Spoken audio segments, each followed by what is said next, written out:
mi docházejí síly. Jdeme už tam kousek. Pane Frodo, jdeme. No, už jdeme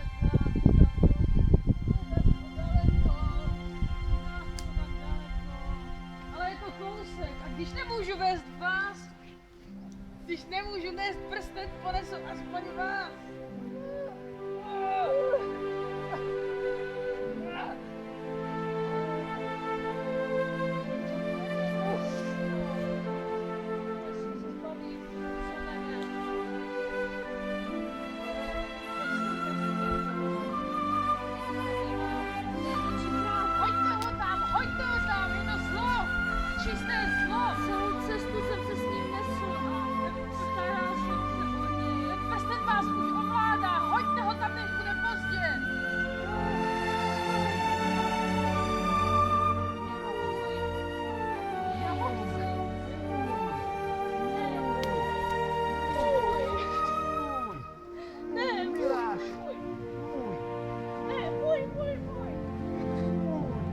Hoďte ho tam!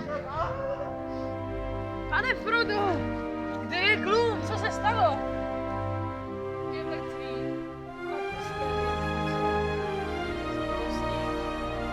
Jsme svobodní zase.